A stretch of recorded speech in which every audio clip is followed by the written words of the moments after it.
Hey there, welcome to my review for the most recent episodes of Star Wars Rebels.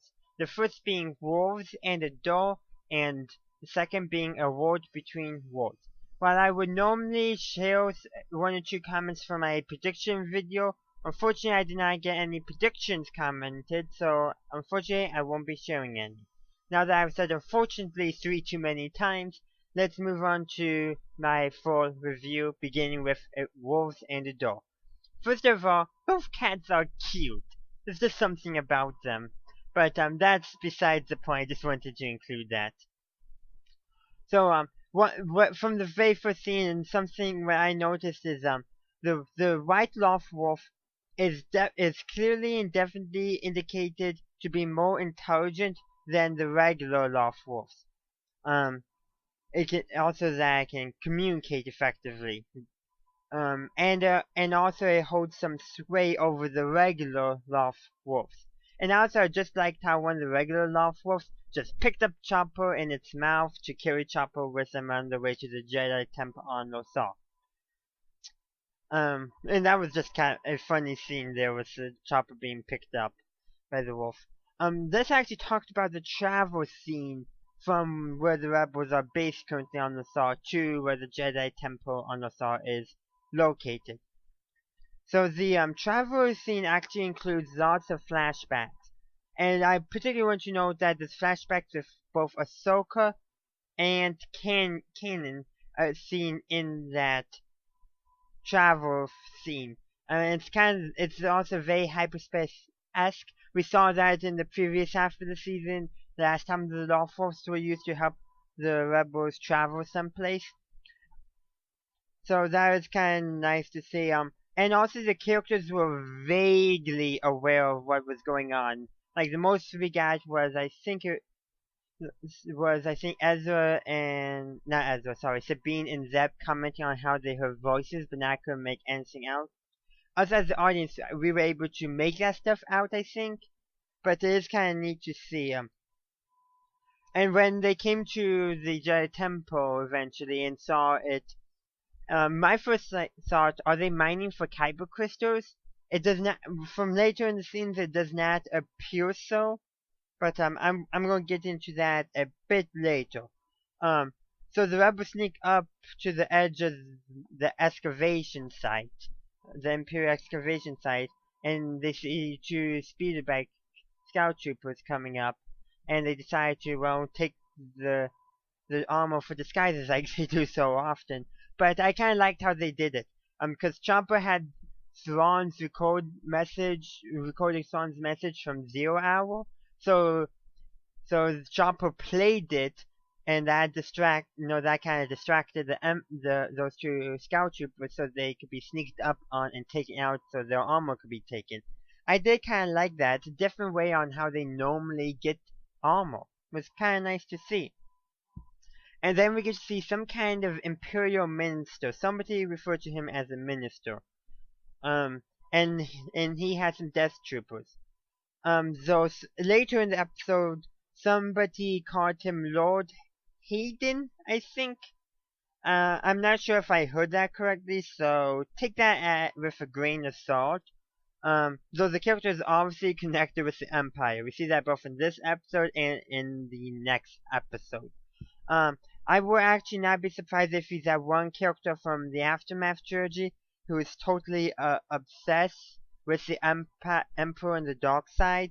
I'm not sure how accurate that is. That's just the impression I got.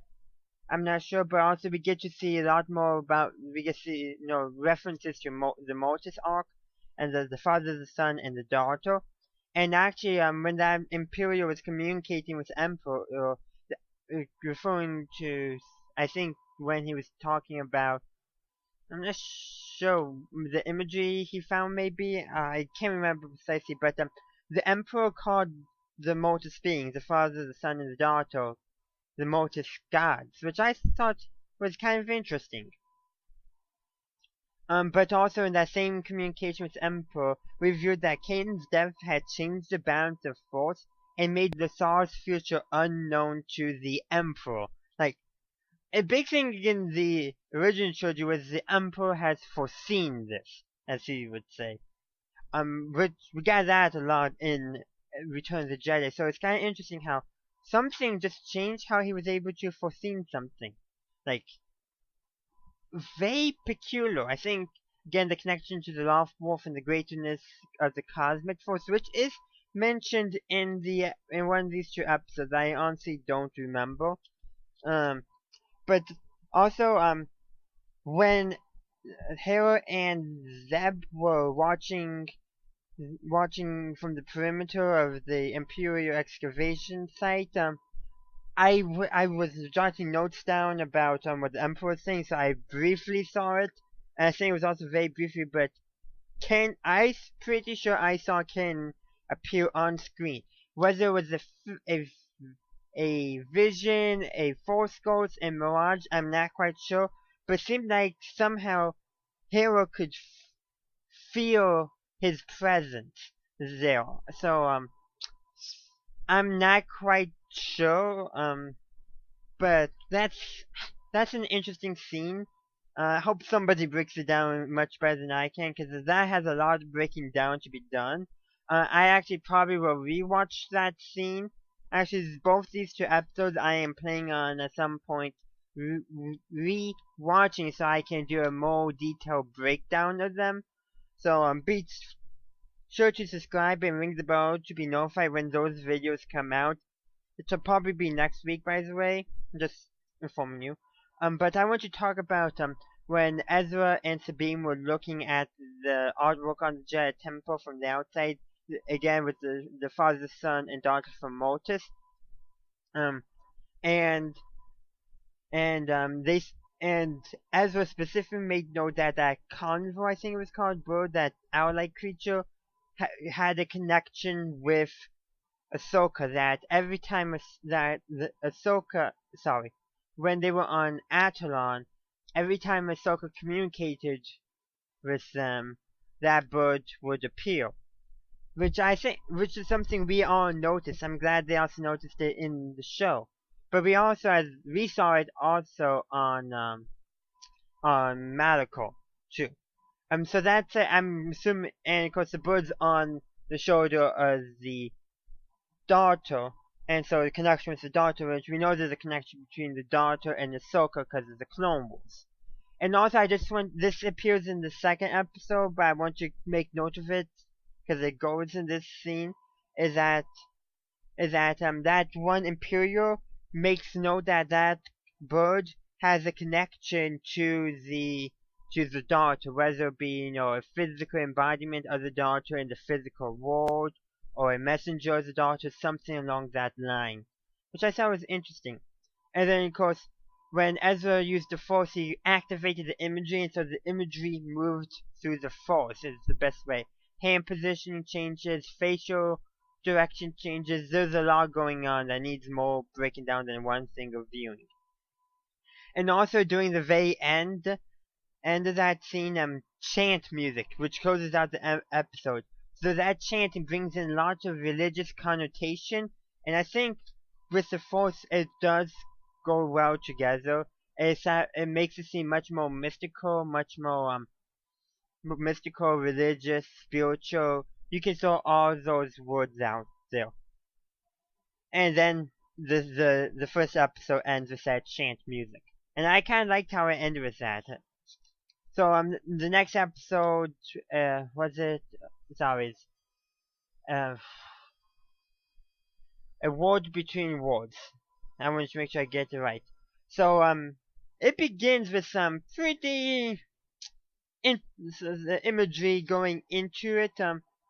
It's very how do I describe it? The imagery is, in a way trippy. That's how Pablo Hidalgo described these two episodes on Twitter. So maybe, but what I clearly detected Yoda, Kanan, and Obi-Wan speaking during this opening scene, and what Yoda says was, I would say, ideally lifted. Actually, I'm pretty sure it was directly lifted from A New Hope, because it's exactly what Yoda told Luke on Dagobah. I could not make out what Kanan said, but later on, I could make out Obi-Wan's lines, and it was clearly audio from A New Hope when Obi-Wan was describing the Force to Luke. So that was kind of neat. And then as this is a question I write down, which is actually confirmed later, but my question was, does Ezra go to a place in the Force outside the space-time and see glimpses of the future? Maybe because of that audio that we know happens in the future. And then it is later confirmed that the Ezra has gone is the pathway between all of space and time, and he who controls it controls the universe. And that the Imperial, that one Imperial from the previous episode was kind of mentioned that why kind of in a way explaining the Emperor's interest in this thing on Lothal, the Jedi Temple on Lothal. And also the Imperial Minister knows Kanan's real name, and that Imperial has access to the Jedi Temple archives, which I would say only the Inquisitors, the Emperor, and Vader are the only characters we know of to this point who have had free access to the Jedi Temple archives. So this is another one. And I wonder if the writers chose this Imperial to be referred to as a minister on a few occasions to kind of bring in more religious connotations, or is it bringing governmental connotations, or somehow a combination of the two? It's really hard to say. And then later on, when we get back there, we hear a lot more voices, including Leia's message from A New Hope that she put in R2-D2. So again, supporting that this place is outside of space and time, which we do get to see more of. Because Ezra gets to see Ahsoka's confrontation with Vader on Malachor. And, okay, spoiler alert. Major spoiler alert. You probably saw me just flash it up earlier, but this is seriously a major spoiler alert. I can't emphasize it enough. Ezra reaches into the portal and pulls Ahsoka into that realm during her fight with Vader. So we get to see actually a bit more of that fight. We see Vader fall through the Temple of Malachor, where after Ahsoka's puts her sabers into the Sith Temple's floor. But Ezra pulls her out, so Ahsoka's now alive. More or less, I would say. Definitely alive in that realm.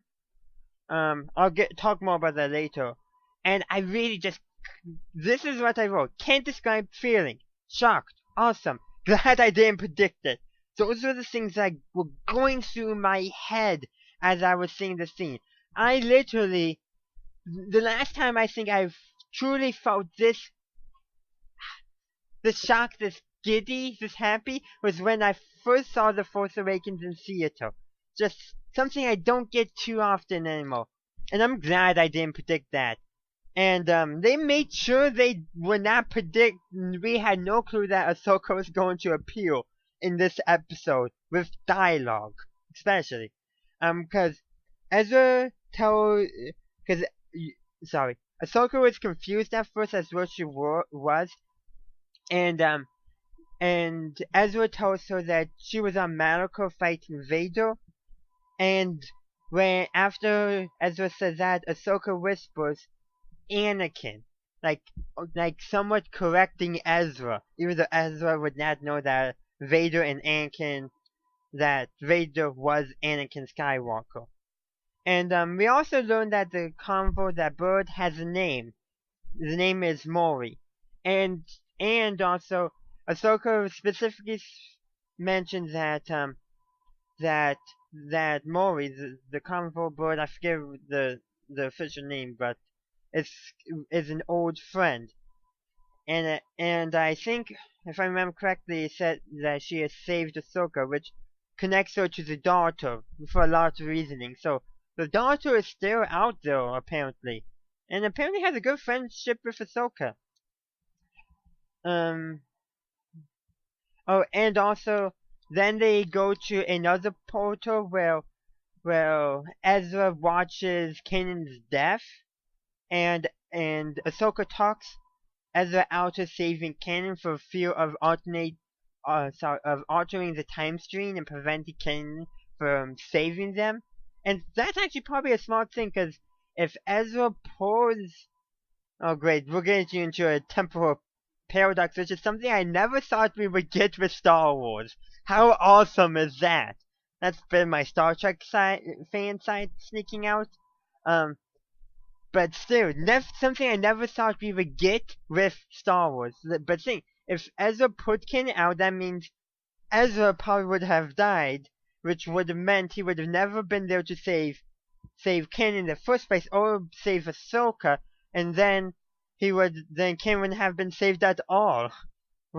So it's kind of guessing that Ahsoka was there, because otherwise he would have gotten into severe temporal paradoxes, which we really don't need in Star Wars. But when she said that you can't always save people, you can't always save your master, something like that, Ahsoka references how she couldn't save Anakin, because I believe she said, you couldn't save your master like I couldn't save mine. Referring to how she can't save Anakin from the dark side. Again, fully supporting the fact that the only people, including Leia in this, only Luke and Leia had the possibility of saving Anakin Skywalker from Darth Vader, saving him from the dark side, redeeming him. I would say Obi-Wan and Ahsoka was probably the only two who had a remote chance, and even they couldn't save. Maybe Padme as well, but if Anakin, Ahsoka, and Padme could not save Vader, only his children could, that says something. If his master, his apprentice, both of whom he was very close with, and his wife couldn't save him, and only his children can, that says something. It really does say something. And then we get to see the Emperor, which I kind of, so not too much seeing the Emperor, but I kind of liked how it's saying the Emperor was using, I would say, dark side alchemy, and was somehow trying to get into that realm. And he actually says some lines. He says, he said, Ezra Bridger, Ahsoka Tano will be mine. I think referring to both of them. I didn't remember him using the conjunction and. It was either a comma or no comma. I'm not sure how it went for sure, but I think he was referring to both of them based off of how he was trying to drag both of them towards him through the portal. But they specifically edited Ahsoka Tano out so that we would be surprised in the episode, which I'm so happy of. That's probably going to be the biggest reveal of the season, that Ahsoka has appeared in it. So yeah, in a major role, not just flashbacks and references. Cause yeah, there's a lot there. Oh, and there's also references in this episode. Was actually right before that line I just mentioned, where Ahsoka and Ezra were talking about how beings in Star Wars can come back through the Force, how the Force, especially Force users can come back, saying that Kenan's spirits was somehow put into that Lost Wolf to ensure more goes on.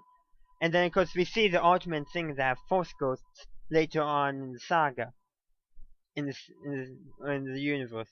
So kind of nice to see. There's a lot going on in that scene where the Emperor was using his Force alchemy, I'm gonna call it, because I think that's what it was. We actually saw some of this again in the Clone Wars with Emperor Sidious and Dooku using it to influence Yoda's vision during his quest to figure out what the secrets to becoming a Force Ghost. So and when Yoda got a glimpse of all that stuff. But it was kind of that's what that Force thing reminded me of. Also reminded me of Force lightning, but not lightning, and that Ezra and Ahsoka were using the Force to push it back at first. Ahsoka couldn't hold it alone, but when Ezra came in, they were able to push it back enough. I think that's actually might be when they were talking about how the Force users can come back in various means. Not quite sure if I remember that correctly. But then the Emperor, of course, tries again, and so they start fleeing. And at some point during their flight, the Emperor's forcing latches onto Ezra's leg, and Ahsoka was able to cut Ezra's leg free with a lightsaber, so slice through the Force magic, the Force alchemy thing. Like, like she was able to slice through a Force rope with a lightsaber, which makes sense. Lightsabers do channel the Force through their kyber crystal, so it is logical or reasonable to assume that, especially when you know there's lots of mystical elements in the series. Um, so that was that, and then they eventually come to a point where they split up. Ezra goes one way, and Ahsoka goes the other way. And I'm going to focus on Ahsoka because we see what happens to her first, and again, more spoilers. But if you ignore my first spoiler warning, you probably are going to ignore this one. But so Ahsoka runs through the portal and appears back on Malco. When she does that, I'm not sure. It's very open-ended. I would say it's Malco based off of the scenery. And so, will we see her again? I'm not so sure. Like, did she appear on Malco shortly after her fight with Vader, after Vader got off the planet? Or is it when else could? Or is it no? No, did she go back to there at the same time that all the episode, the real world the part of the episode set in the physical world is set, or did she go back to some point in the future? And actually, I would like the future idea, because then we can explain why she was not there, why Yoda did not reference her in at all in the original trilogy, because Yoda I think would have been aware of her. So I think maybe in the future, like maybe we can see her in episode 9 now. No, Rey stumbles across her. I don't know, bringing Ezra in that way too. That would be awesome. Fan service maybe, yeah. But why Malco? But very open ended on when she returned to Malco. So distant past, distant future, close past, present. We don't know. So I think they left it open ended on purpose so they can work a story around anyhow. Whether we'll see more of her in the series, I'm not sure. We might not. I think I like the open-endedness of it. And then, of course, Ezra both of them barely escaped the Emperor's forced attack, ability, alchemy, whatever.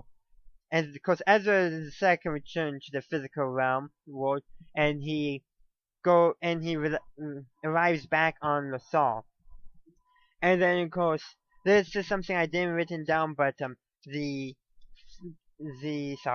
the Imperials captured Sabine and Gato to help them interpret the artwork, but they did actually help her figure out how it could be closed by the daughter open. So the Mortis imagery, the daughter opens the portal, the father points away to the portal, and the son closes the portal to that realm, which is kind of interesting. But so Sabine tells Ezra that he needs to close the portal and tells them how to do it. He closes the portal. Again, I think a little dark side going on because we see red light protrude from the imagery as opposed to a yellow-white light, and Ezra faints. Kind of, we see that happen in Mortis when the sun tries when the sun puts his influence onto Ahsoka. She faints right away. Different thing happens, but I think that imagery is still there. That when the light side force user who's truly in the light side gets touched by the dark side, they faint. It's weird, but I think it could make some sense, especially if they're truly embedded in the light side. I could be reading too much into it. Actually, I'm pretty sure I am. But and then the Mortis artwork goes through a lot of force changes, and the son's head position changes, but the son and daughter first kind of disappear first, and then the father spreads out his arms, and briefly, some more Earth Christian imagery, the chant at the end of the previous episode, right, was that because chant is especially involved a lot in Christian religious practices, especially Catholicism, but you do see that some of the more conservative Protestant denominations as well. I'm not so sure about the Eastern Orthodox practices. I'm not that familiar with those. But so that's the chant there. But here we get the religious imagery is the father spreads out his arms, and for the religious viewer we see a cross. For the non-religious viewer we see a T, but they're the same shape. So I don't know if they did that on purpose or just kind of want you to connect to that religious imagery going on. I think it would be kind of neat if they wanted to subtly connect to that religious imagery. I'm not so sure. But and then but after all the artwork disappears and eventually the Lothar Temple, the Lothar Jedi Temple is completely gone. All the Imperials there appear to be gone. So my theory that that one Imperial minister that we saw could be that one Imperial in the Aftermath trilogy that's obsessed with the dark side and the Emperor. I think is kind of out of favor because it seems like he's just gone with all the other Imperials, including the two Death Troopers that were with him, who were actually pretty useful in this episode. The only thing that prevents them was the Force and something that you don't really expect. Like, I didn't expect it coming. Like, who expects rebels to sneak up and start some engines to flip a building over? Nobody expects that. So of course the Death Troopers is going to be taken aback by that. But a good way to do so, not so cliche. When you're taken aback by something, you can be really well surprised. And again, you got the Force going on.